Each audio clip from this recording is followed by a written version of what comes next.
Welcome to TCS. My name is Marisa Bludorn, and I am the CEO as well as for TCS Consulting, as well as for Own It Magazine and Publishing. And I'm so excited to be here on the TCS side of the world.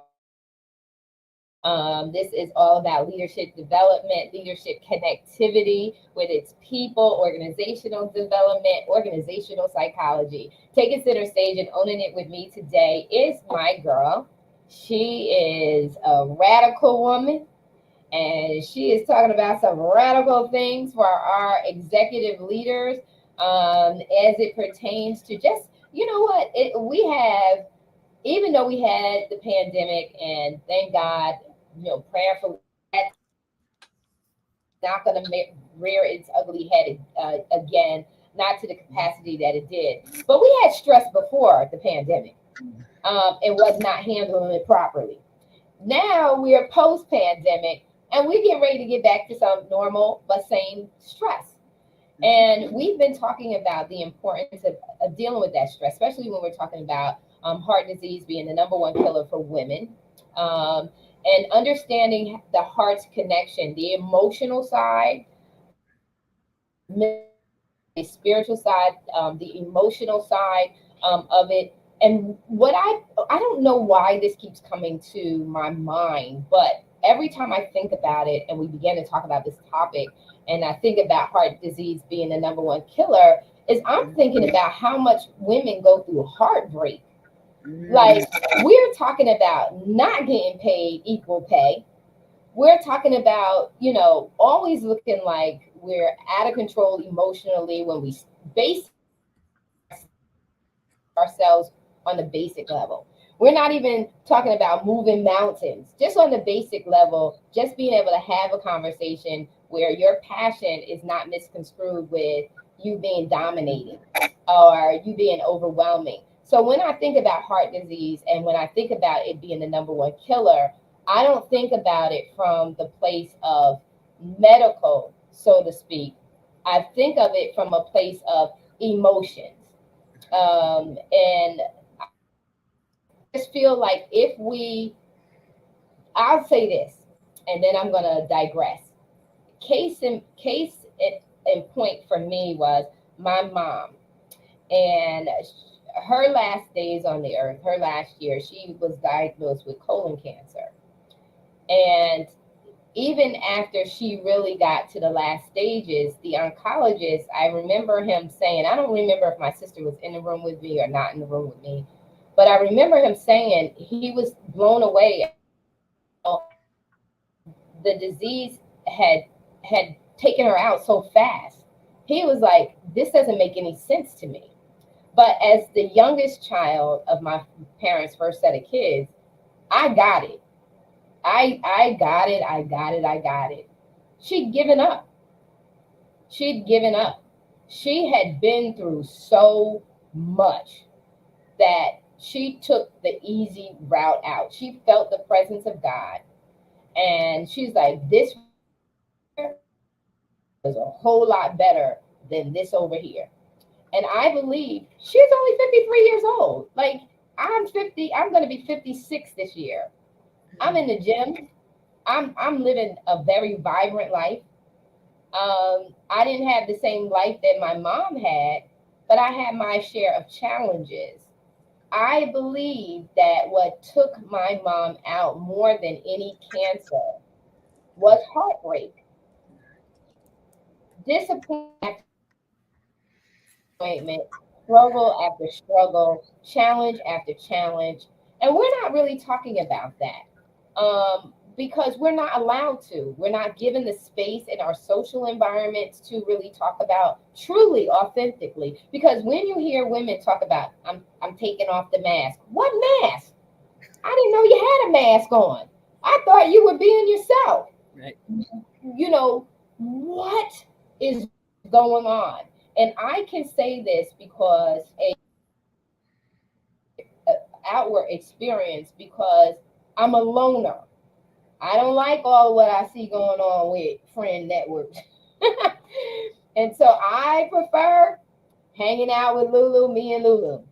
Doing the whole group, yeah, ain't normally my thing. unless it's a general group, because of that very thing of all the stressors of having everybody, vying at you, and, and drama. And so you and I have been talking about this for the last, what? I think I've known you for a year and a half now, maybe. A little more. There you go. We're coming up on 2 years.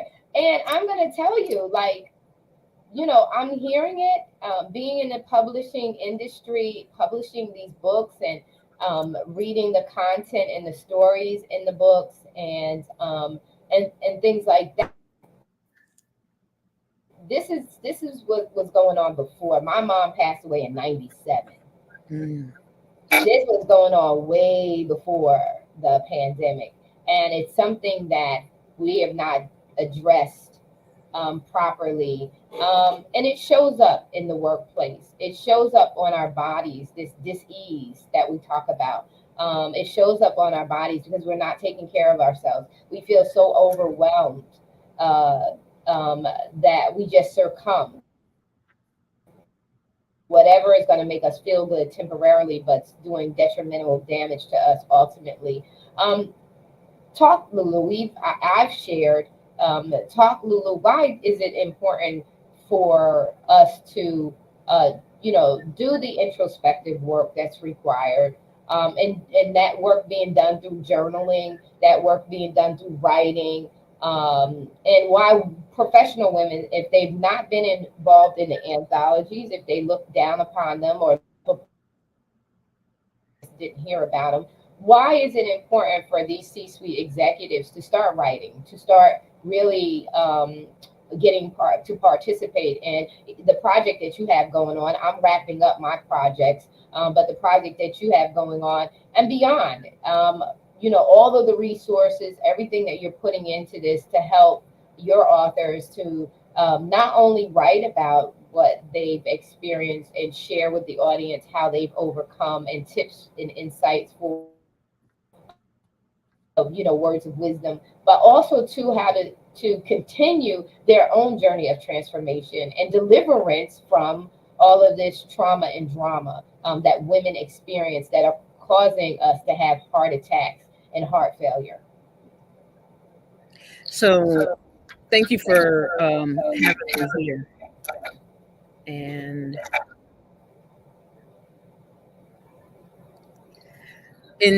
one of the things that I would say is a big driver, and I'm going to go specifically to women, is that we just have too much masculine energy.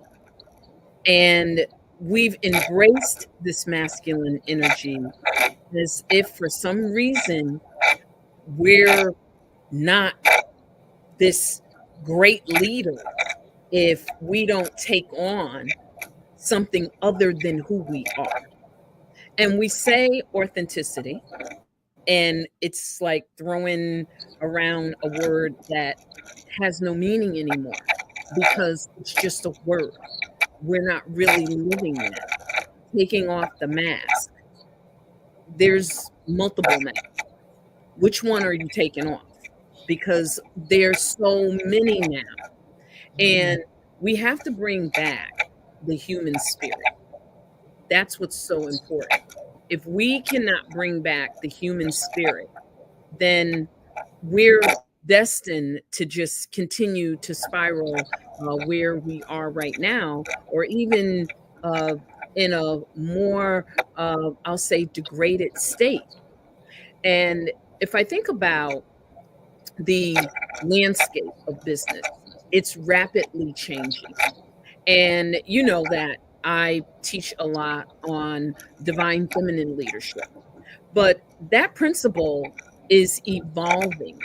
And everything that you're talking about is all encompassed in that principle or those principles. And they are affecting the future of work.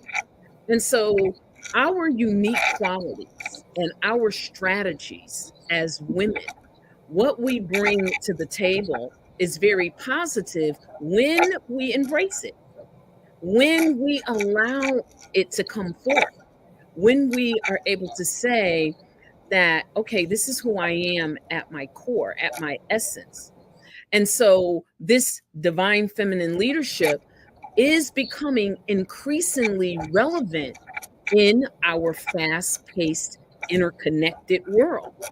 And we see it as a response to the demand for more compassionate leadership, more empathetic leadership, more inclusive leadership, and overall bringing that human spirit that doesn't let you bank your vacation. Let's just use that as an example because we're talking about retreating. It doesn't let you bank your vacation to the point that now you've got 5, 6 weeks of vacation because every year you just bank it. You just say, okay, I didn't go on vacation. I didn't go on vacation. And there's all this vacation because no one is keeping track. Our whether it's HR or rather it's the diversity department, no one is really watching what is happening to the human spirit. And so that is a really big part of it. And I can tell you that divine feminine leadership is not just for women.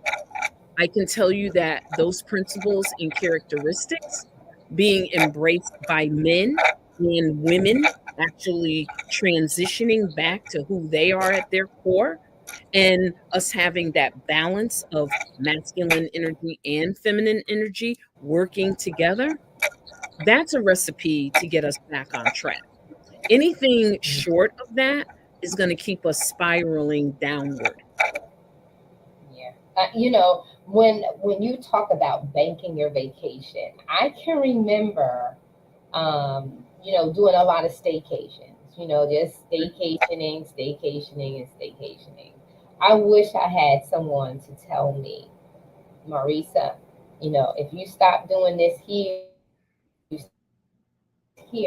and you put your money together and you take your kids all over the place, you will have so you will there's so much more um, when you go away, and you experience other cultures, even if you don't necessarily go and leave the country. Let's say you just go away. I know my daughter has gone to Oregon. My youngest daughter went to Oregon, and she went to a black farm where she volunteered and she learned farming. Um, that was beautiful because who knew to go to a black farm and do farming, and inside the state, or go to another country. She's even done, when my kids were younger. She went to Australia. She went with Ron Luce's Teen Mania, and she Mhm. went over to Australia, and she stayed nearly a month in Australia. Myers was there doing a conference, and during when they had downtime, they attended her conference, and got the chance to hear her minister. But then they served. They served the people. They cleaned the people who were in need. They cleaned their homes up. They ministered to them in some kind of way. They did not stay in a hotel. They stayed in a hostel, which is not nice. Bed bugs and everything else. My poor child got to experience bed bugs and all this other crazy over Australia. But what it did was mature her. It matured her. What I would have liked to see done was that we've gone as a family different places. Because what happens when you do this, it's not about a luxury. It's about an experience that shapes and transforms how you see things in the world. So when you shortchange yourself by taking vacations, you think you're, I got all this vacation time and da, da, da. Well, if you die tomorrow, God forbid, nobody gets the vacation time. And a lot of times we're going out of this world fast because we're not dealing with stress And at the top of the show, I talked about my mom. Well, one thing that my mom taught me was boundaries. You don't get access to me beyond my desire for you to have access to me. And I have no guilt of that. I don't have any guilt of that. I show up for you, I'm there to show up for you. And I'm going to do everything in my power to help you when I show up. But I also need my me time. And I guard my me time because I know in my me time, when I nurture myself, I'm going to show up a whole lot better for you because I'm going to show up happy and satisfied, bubbling over and ready to give because I got plenty of honey. I'm not going to give it from a droughtful place. And so that thing showed me for sure was that so many people came to her for wisdom, but she never knew how to truly retreat, refresh, and reset so that she can give out of plenty. And that's what we do when we fail to take our vacations. It's vacate for a reason. And then it's invest in your vacation, right? Don't just sit around the house. You need to, God told Abraham, get a country and your kindred, go somewhere else so I could talk to you. We have to leave and stop filling your vacations up with more stuff to do. Sit down, be quiet.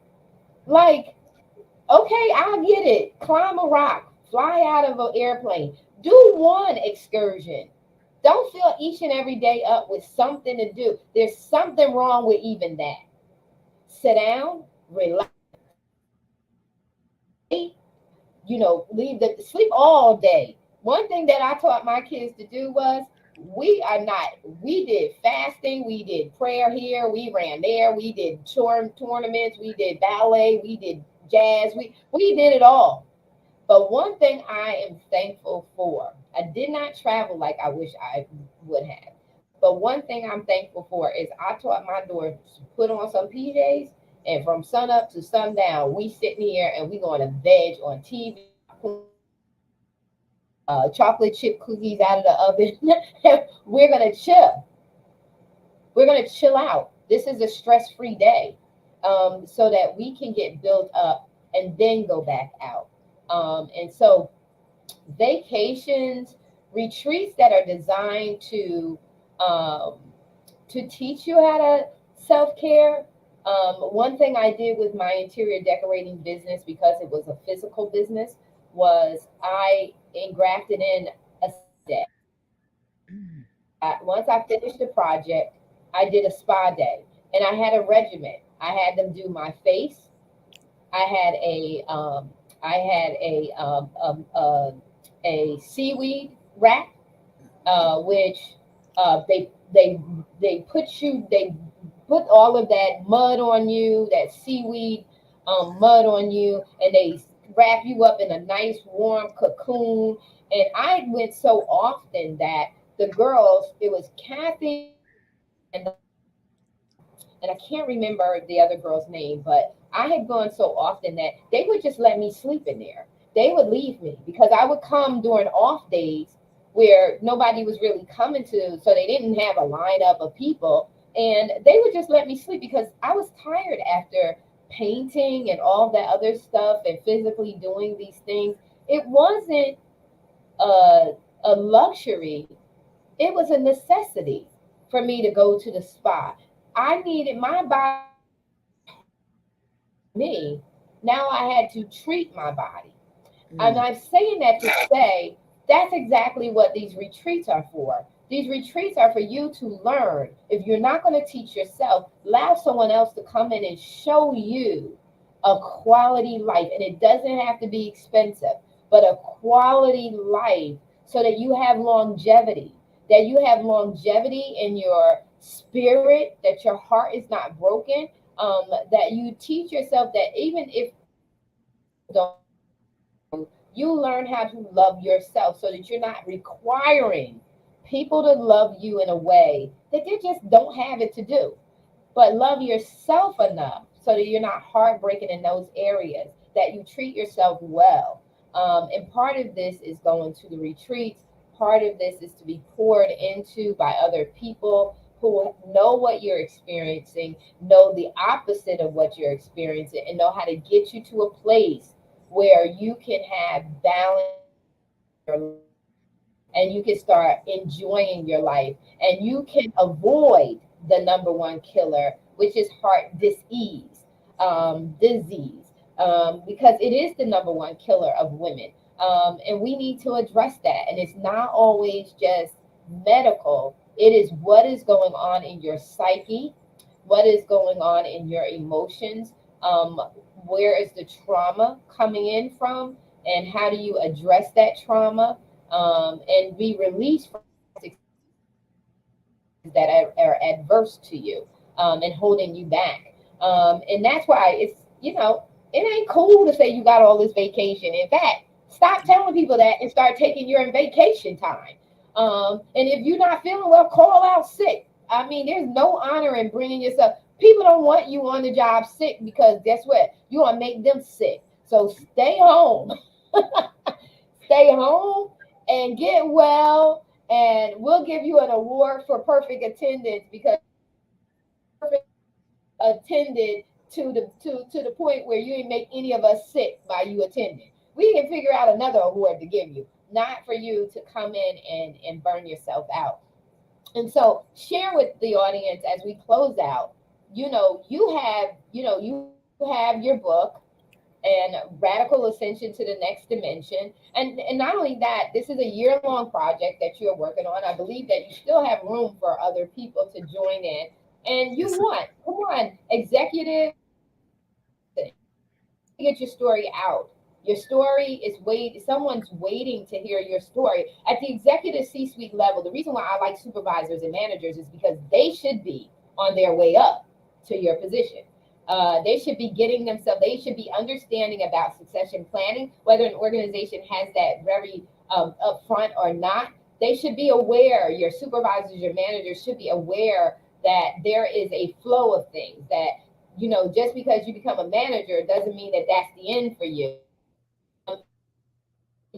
Teach them to have aspirations for growing up in the business. It's better for you to hire someone from within who already knows your company, that you don't have to do all of this onboarding, transitioning, them getting to know the company and the culture, who's who and do. When you have someone that's inside the company, they already know the company. They know the company politics. They know the company's culture. They know who is who and what is what. But the thing is that you just treat them well, so that they know that they're valued, that their input is valued, and you'll have better performance overall. You won't have gaps in your performances. Share your story in books like this and projects like this, so that others can rise up. They can read your story, and they can rise up with an ease and flow, as Lulu says. So they can rise up. That's what you want them to do, to participate in some of these projects. A link with this project, you said, is a retreat. Then you have some other retreats as well. As we close out, could you share contact with you, to get involved in all that you're doing? I know we're doing the joint thing, but they'll know that. Share with what you're doing in Aruba and Morocco, right? Yes.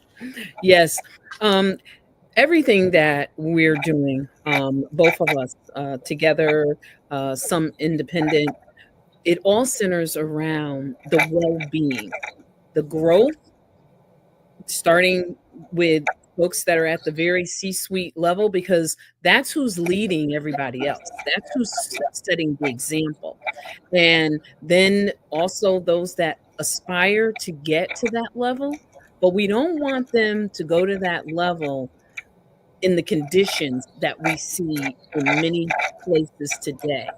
And so rather someone is with us in Morocco or Aruba, part of what's beautiful about Radical Ascension to the Next Dimension anthology is that within that year, we are doing a lot of coaching. We are really helping people do the introspective work. So it's really your journey. And while you're writing, you're still evolving and you're still ascending and you're still climbing into other dimensions. And regardless of whatever you decide, whether you are part of the anthology and its coaching or any of the retreats, here is where we really are. As we move forward into the future, women and men who embrace what you've been talking about, Marisa, who are incorporating and integrating their entire life instead of trying to slice it up into pieces, they're going to be the ones that are at the forefront of organizational change and transformation.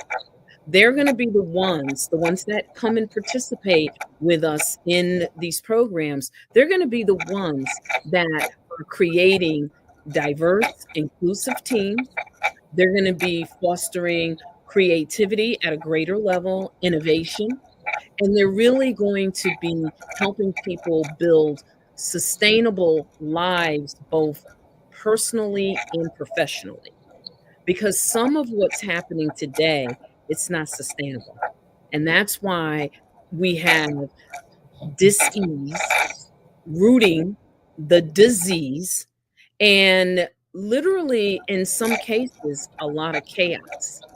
Now, people can debate and pretend, but at the end of the day, when we have that conversation that we need to have, but nobody really wants to have it, Right. when we can get to that place and be honest and really take a look and say, my salary, the square footage of my home, how many cars, what type of cars, what college my children are going to. At the end of the day, if we don't have these basic human, very human, integrative things that actually help us to ascend to higher levels, guess what? We're not even going to live long enough to see children graduate from the college that we've spent a fortune sending them. We're not going to be there to enjoy the fruit of our labor. And so I leave us with, you really want to reach out for us. You want to find out, and it's easy. It's everywhere. You can Yes. you can go on Facebook, you can go on Instagram, uh, wherever you look for us, you're going to see the retreats. You're going to see our programs. You're going to get some insight into what we're going to be sharing with those that decide to go on the journey. Mhm. Awesome. Listen, we are looking to help you to de-stress. We know what it's like to feel pulled on all sides, and we know all it takes is retreating, getting refreshed, and resetting. It's just that simple, and focusing on what matters most to you. And so we want to do that. We are doing that here in the Dominican Republic. There's a whole schedule inside the Own It magazine. If you're reach out to us, and we will more than happy email you directly that list, and you just put in your deposit, select your date, put in your deposit, and get here and get surrounded. Start to create. I say this is my philosophy, is that you are the CEO of your life. You have control. You the chief executive officer of your life. You do have control over your life. You don't have control over what everybody else does in the externals, but you control internal, and you have control over your decisions.